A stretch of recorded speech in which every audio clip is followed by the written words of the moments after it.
Hey everybody, just want to welcome you to our second mini lecture here from my living room. Before we do get started here, the best thing that you can do is open up this document that's in Google Classroom for week number 8. It should be titled week number 8, mini lecture response questions, which you can see on the screen. Now what's going to happen when I go through the lecture is after each slide, I'm going to pause, and the questions that are on this page right here will also pop up on your screen.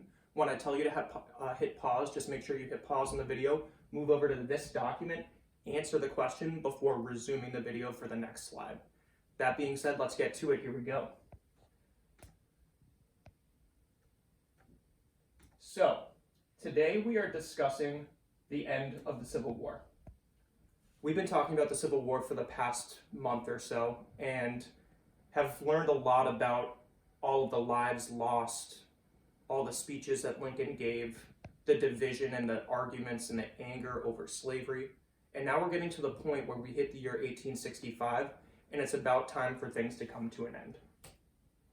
Today's goal, we're going to explain the conditions of the South immediately following the Civil War to set the stage for Reconstruction. This word Reconstruction is going to be a really important term over the next couple lessons, so make sure that you're paying close attention when we do get to that slide.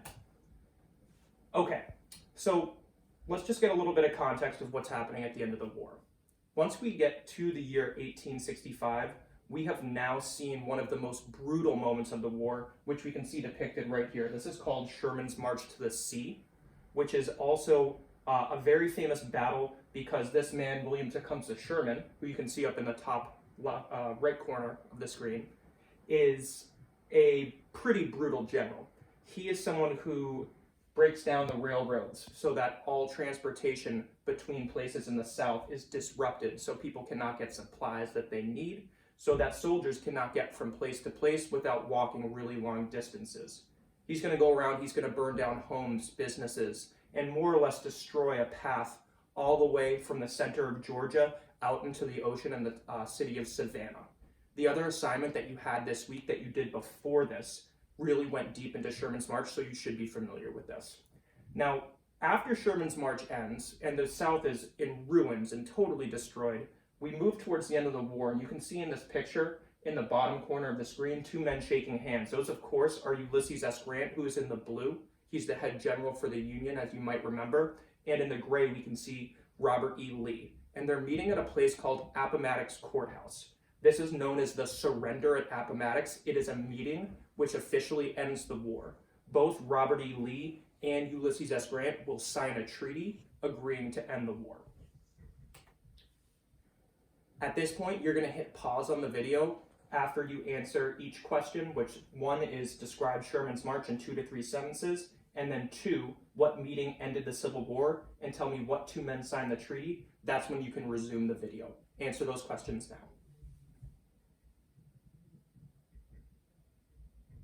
Great, let's keep it moving. So this is a really important slide, as I had mentioned earlier in the presentation, because this term Reconstruction refers to this process of rebuilding the nation, particularly in the South, after the Civil War has ended. As we've discussed and as we've read about, war is brutal. It destroys people's homes, including those people who don't even fight in the war, just everyday citizens who are living in the South. Their lives have been upended. And they're in for a lot of changes. And of course, the most major change that we can see is depicted here in this picture on the screen, which is even deeper divisions are going to be driven between the Black community and the white community in the South. This picture shows a general or an officer from the Union Army trying to make peace between some angry white Southerners who are holding different weapons and clearly looking in a menacing way over at a group of recently freed Black men who are likely former slaves. This tension between these two groups is going to be a really important piece of how Reconstruction goes, because the goal here is that if we're going to rebuild, we don't just need to rebuild our buildings, we need to rebuild our relationships. That being said, when we take a look at this, it seems like this is going to be a really tall task, and obviously given the background we already know about slavery and the brutal experience that so many of these men and women face, we know that rebuilding the relationship between former slave owners and recently freed former slaves is going to be a challenging one. Based on the picture on the slide Reconstruction, what kind of social conflicts between people may cause problems now that the country is rebuilding? I'm going to ask you to hit pause again at this point, answer question number 3 in the doc with the response questions, and then resume the video after that. Answer that question now.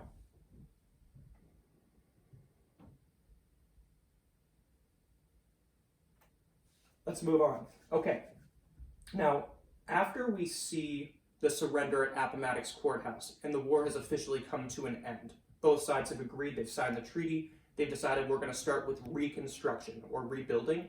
We also see a very, very monumental, extremely important American history happen in Washington, D.C.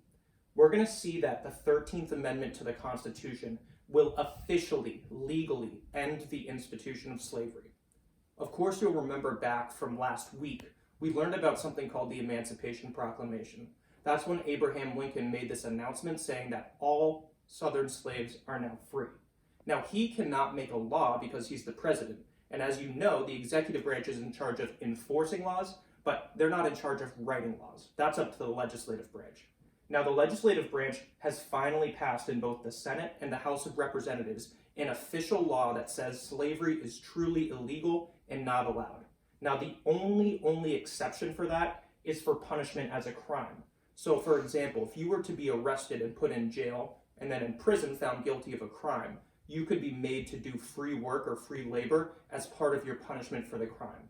This is a really important idea to keep in mind for the future, for the next 2 weeks, when we learn a little more about what Reconstruction starts to look like, particularly in a lot of the southern states that tend to have some racist policies and racist laws. At this point, I want you to answer question number 4, asking how do you think many white southern farmers reacted to the 13th Amendment? Be sure to explain why, and make sure you're writing in complete sentences. Pause the video at this point and answer the question.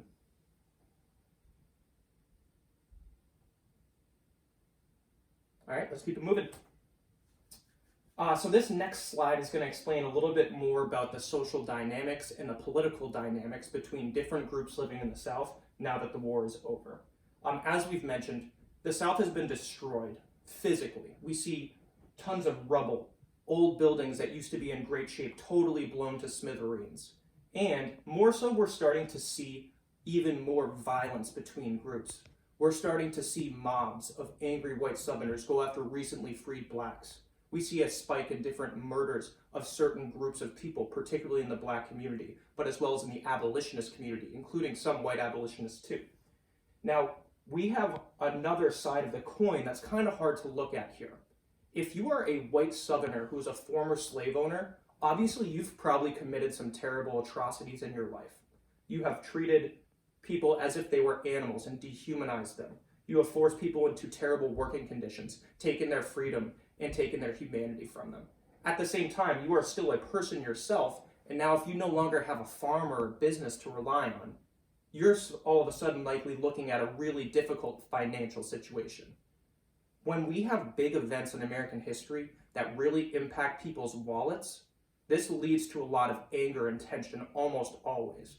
And so when you combine this fact that many of these people who used to have these really successful businesses now don't make much money at all, and the fact that likely those people are former slave owners who are likely very racist still, those two different factors are going to cause so much tension and so much anger among the white farming community in the South that we're going to see a really messy series of decades following the Civil War in which rebuilding or reconstruction is going to be really challenging. A really important thing to note on the other side of the coin, aside from the white Southerners, of course, is the black experience. If you are someone who is a freed slave, you are looking at a world that you have never seen before. You don't know how to get a job. It is unlikely that you have literacy skills to read or write to get a good one. It is unlikely that businesses will fairly hire you or fairly pay you because of the color of your skin. And it is likely that you are now facing a situation where you are homeless. You used to have a home that was a terrible home if you were enslaved, but it was a place to live. Now you're looking at a situation where you have to figure out how to make a small home of your own with almost no money at all. These situations of people who are just given freedom don't feel super free all the time. given how many challenges they're up against. At this point, we're going to answer the next couple questions. Question number 5 reads, what were the biggest challenges facing white Southerners? And then number 6 was, what unique challenges did recently freed slaves face? Obviously, we're talking about the 2 groups from that past slide. So if you need to rewind and look back to what I just said about each group, definitely encourage you to do that. But at this point, go ahead and pause the video and answer questions 5 and 6. All right, next slide. Meanwhile, while all this mess is happening in the South, Southern whites are angry. Many of them have gone bankrupt and are poor. Recently freed slaves are, of course, equally as angry because they don't have a fair shot or a fair shake at having a decent life in the South. All of this chaos is happening under another really important event that's about to take place. In the North, politicians in the House of Representatives and in the Senate, and even people who work for Abraham Lincoln, are saying, we need to figure out how to reach out a hand to people in the South to show that while it's going to take some time, we're ready to welcome them back to our country. This is not something that everyone in the South is really ready for. And we're going to see that a major event in April of 1865 is going to shake and shock the nation in a way that it hadn't since the beginning of the Civil War.